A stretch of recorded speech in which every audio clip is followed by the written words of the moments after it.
my advice to anyone in life, and maybe not to my younger self because I feel like I did it, but to someone younger, especially a woman, is always show up.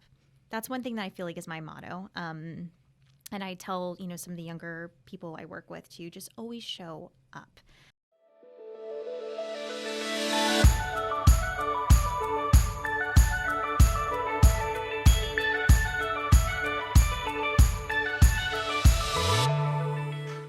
Welcome to the Locala Podcast. I'm Lisa Anderson, your host and publisher of Locala Magazine.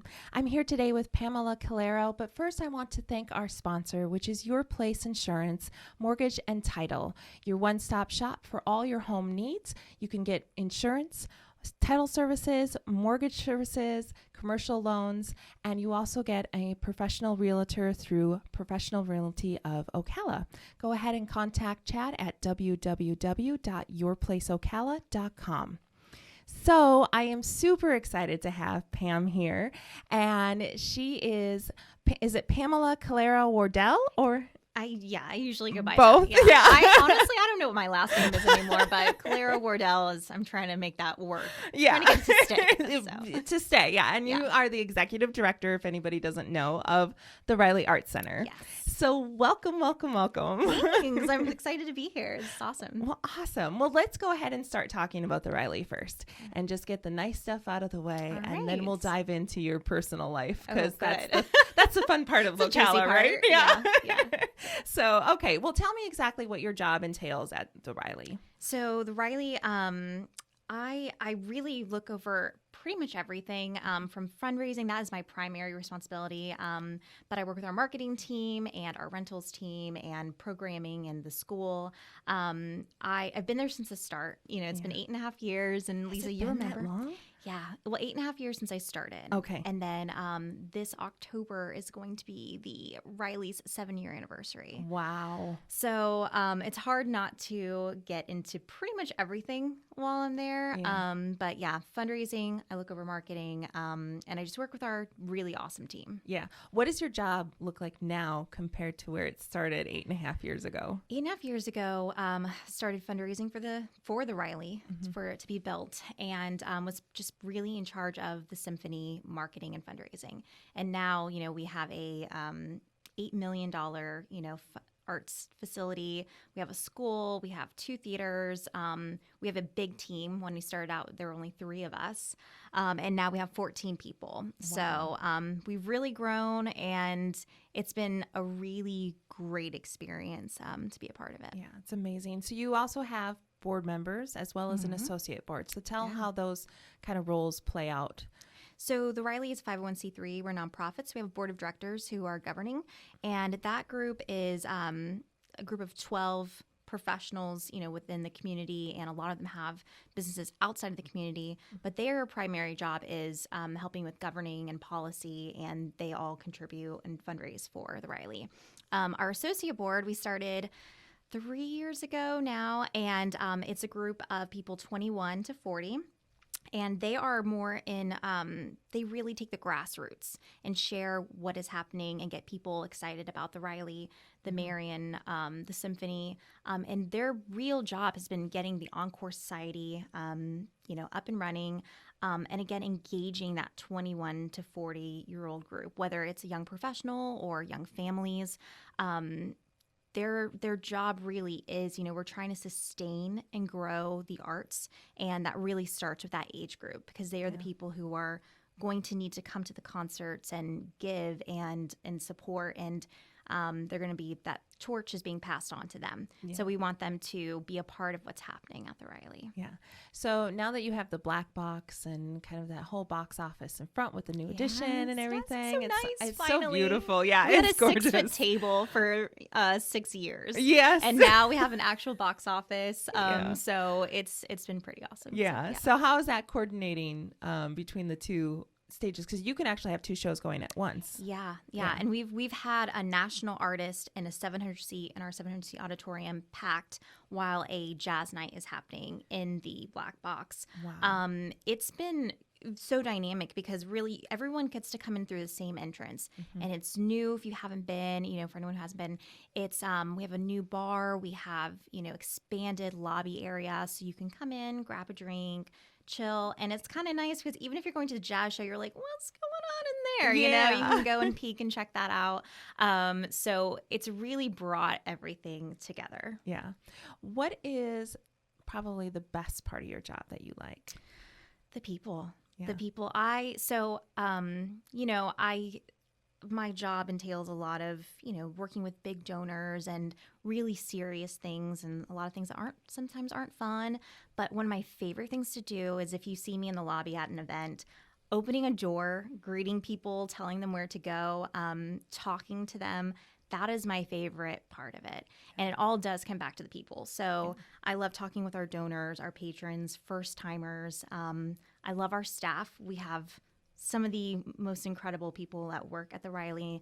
And in the arts, you know about this, you have to be passionate about what you do. Absolutely. Because there's a lot of fun, but there's a lot of things that are just like work, Yeah. But it really is the people. Yeah. So yeah. And it's a lot of the behind the scenes stuff too that the people don't actually get to see that kind of make those pieces and those sloggy moments work as well. Yeah. So over the years, I'm going to put you on the spot, but what has your favorite show been? Oh gosh. So recently we had a national artist, Chris Bodie. He's a world-class trumpeter. And, honestly, I didn't know a lot about him before he came in. And that's one thing I do love. Sometimes we have these national artists who have great numbers and, great fanfare. And we're like, well, okay, they should do well. He put on a incredible performance. And what was so cool is the night before he was at the Blue Note in New York. So that was one of my favorite concerts. It's really hard to name my favorite one. So, I know. And then I have to say, we've started these jazz nights in the Black Box, and that is where my heart is. I love the large auditoriums. I love large concerts, but those small, intimate concerts where you're at a cafe table and, I love looking around and watching other people, and there's just an intimacy to the music and to the experience, and that's I've loved that so far. So, but there's so much. There's a lot. So. Yeah, you guys do a wide variety, which is great because it offers a lot of different people to be able to come in and enjoy something. Yeah. So, okay, let's start diving into your personal life a little bit. Okay.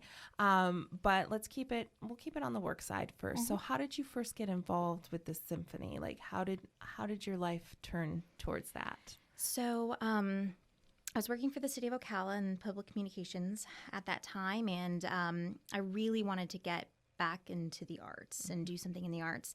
And around that time, it was 2015, January 2015, I heard that the Symphony had just announced that they were launching a capital campaign to renovate the Old City Auditorium. Okay. And I said, I want to be a part of that. So I saw Matt actually it was at that time YPO. No, it was Young Professionals Ocala, which is now ELO. Okay. And we were at the Seven Sisters Inn for an event. And I said, you know what? I would love to be a part of this. This is what I want to do. Mm-hmm. And I didn't even know, about 2 weeks later, they had to hire an executive director, and my name. He was like, "Are you still interested in that?" And I was like, "Yes, I am." And the board hired me. Okay. And it was a total change from municipality work. Before that, I had worked for the College of Central Florida raising money. So I had a background in marketing and fundraising. I didn't know a lot about symphonies. I didn't know. I knew I liked orchestral music. Yeah. But I was like, you know what? You fake it till you make it. And jumped in and never looked back. That's fantastic. So, okay, let's dive in a little bit to your childhood. Okay. So where are you originally from? Ocala area? I am. Okay. I am one of the unicorns. Yes, I know. I hear that a lot. Yep, I was born and raised here. I was born in Monroe at Monroe Regional. And so I lived here, all the way until then. I went to Forest High School. And then I lived in Gainesville for a couple years while I went to UF. And when I graduated, it was, 2010. So we were in the middle of recession, and and honestly, in my mind, I was like, I'm going to Boston, I'm going to Atlanta, I'm doing all these things, but coming back to Ocala and the opportunities that I've had was where I was supposed to be. Yeah, so absolutely. My life would have not been this way. Yeah. So I know when I talk to people that were born and raised here, the changes that have been made over the years, and even I moved down in 2009, and even the changes then have been tremendous. So what was it like growing up in this area, and then and now, especially since you're so involved in the community, what is it like now as an adult being seeing these changes happen? So when I was a kid, my parents weren't super involved in the community. So I didn't come downtown a lot. I wasn't they weren't in clubs where, we like did a lot of mixing and mingling. But I loved it because I had great friends, and but there really wasn't a ton to do. I always remember one of my best experiences was I saw a pianist at the Civic Theater. Cool. And my mom would take me to the Civic Theater a lot. But I just never felt like there was anything to do. And then when I moved back, I realized, especially with the Reilly and with the city, when I came to the city, they had just started the Feel Downtown music series. And I felt like there was more to do. And I started to realize that change has to happen with us. What do you want to see happen? What do you want to go to? What do you want to enjoy? And you can't just wait for, other people to create that for you. Sometimes you have to go out and create it yourself. So there's always something to do. Like I keep seeing things on Facebook and I'm like, I missed that. But there's too much to do. And I think being involved with our community has been what has given me such an enriching experience here. Because even when things get tough, you always come back to your core group of people, and you know that there's a lot of good in this world and people that care about you. Yeah. Did you keep a best friend from childhood that's still around? I did. Yeah. My best friend, Sarah Sherman. We've been friends since we were 5 years old. Oh. So, 30 years of friendship, a lot about a person after 30 years. And a lot of stories there. A lot of stories. So, yeah. Oh, that's cool. All right. Well, I just want to take a moment to thank our sponsor one more time, Your Place Insurance, Mortgage, and Title. You can visit Chad at www.yourplaceocala.com to meet all of your home insurance needs, your title services, mortgage, commercial loans, and you also get a professional realtor through Professional Realty of Ocala. Again, if you would like to contact Chad Taylor, you can visit him at www.yourplaceocala.com. I want to dive in even further into your life. So what are some of the things over the years that you have been the most grateful? If you could pick one thing in your life that you thought was most life-changing that you'd be willing to share, what would that be for you?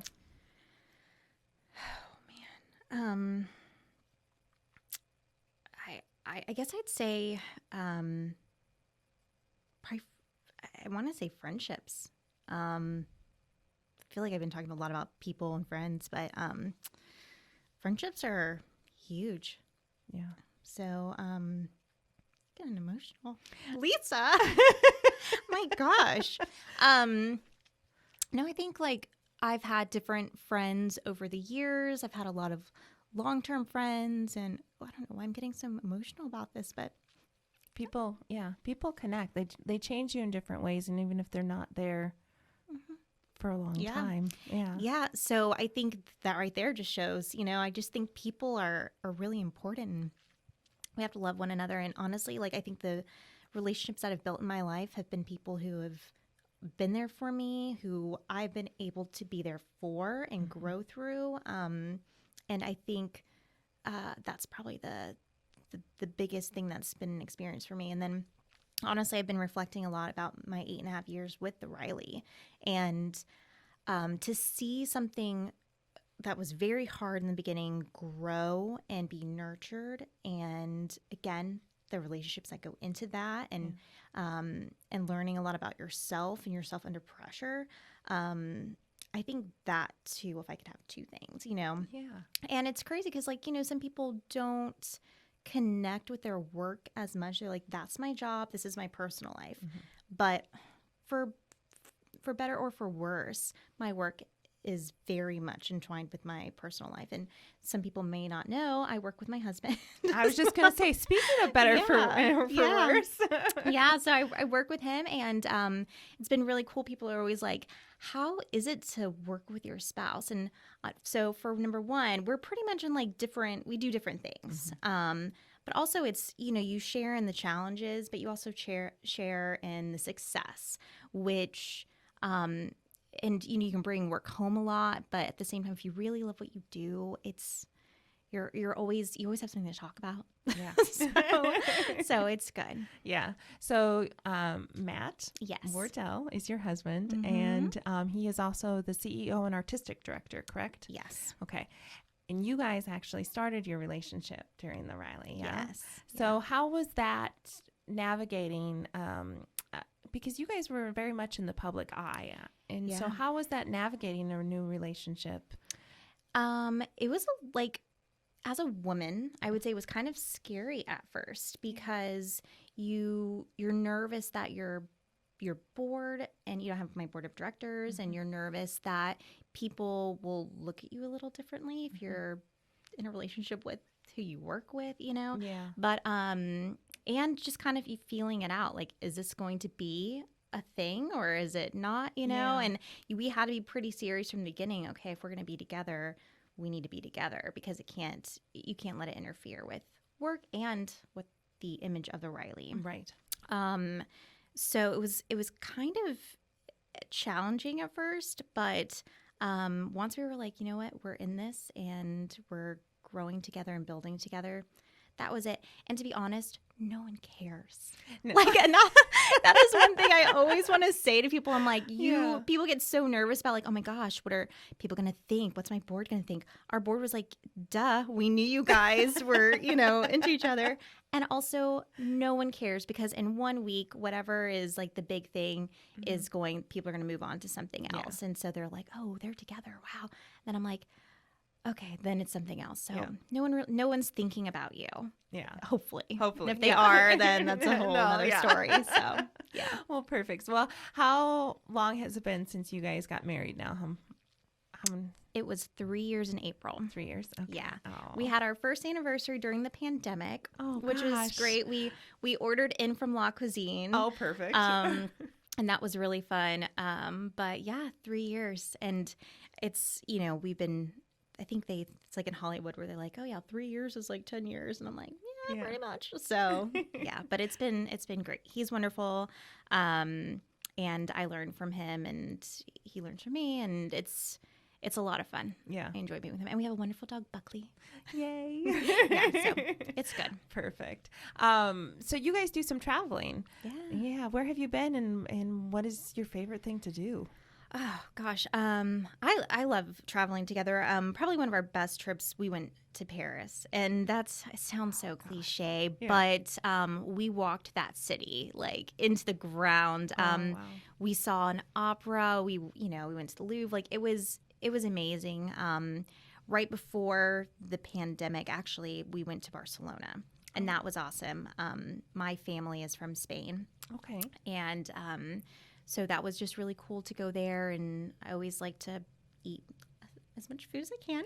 Yeah. Try everything. Absolutely. Have the food, drink the wine. We always see some kind of music. Everywhere we go, we're always seeing live music. So when we were in Barcelona, we saw live flamenco, which was really cool.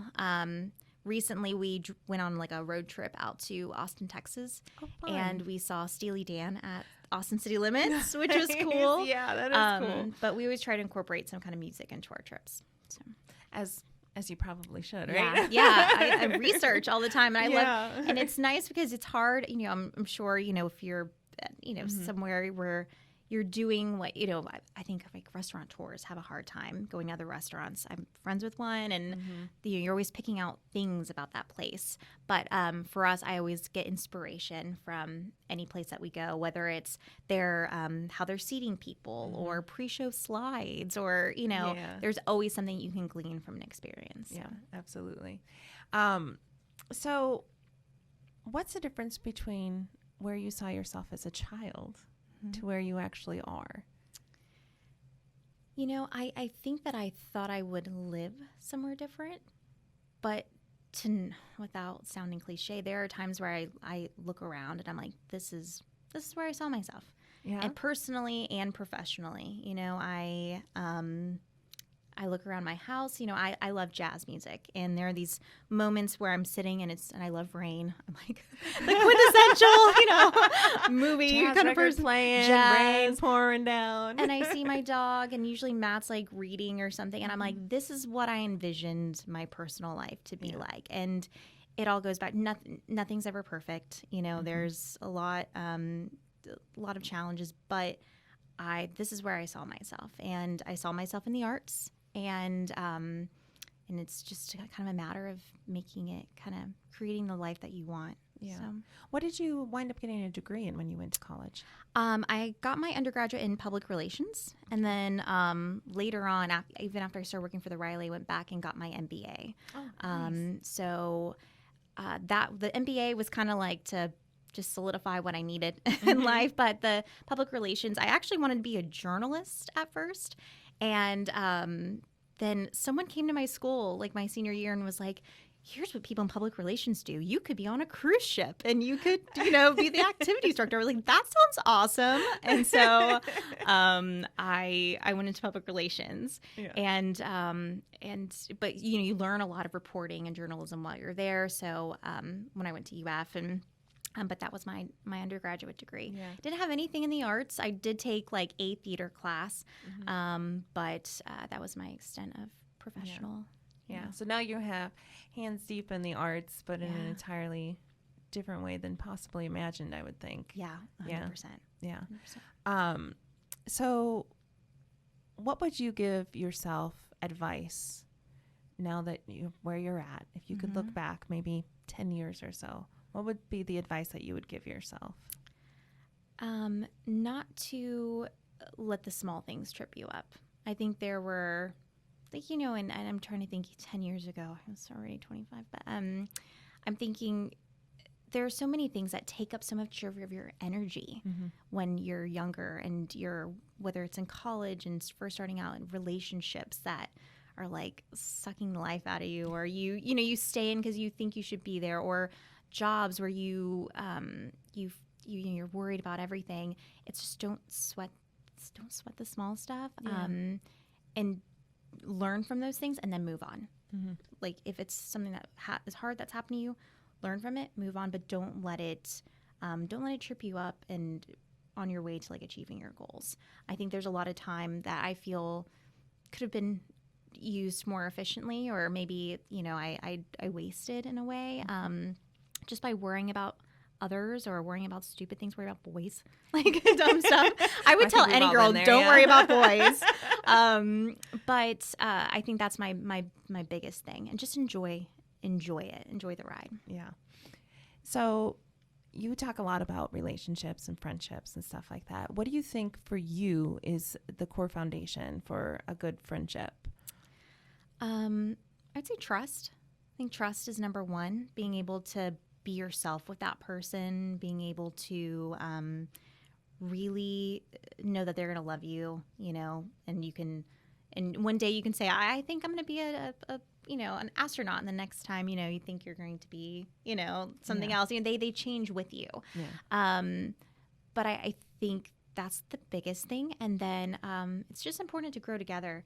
And I don't think it's important to be together. Two of my other best friends, they don't even live here. They've moved. One lives in New York, one lives in North Carolina, and we keep up with each other and trust each other, and I think that's the biggest thing. Yeah.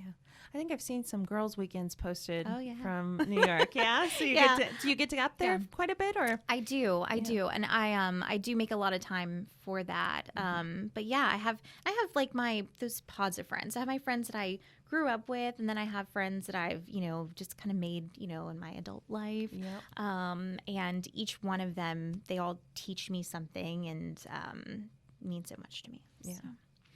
So I'm going to ask you one last question, and that is, do you have anything else that you would like to add that I have not asked you about?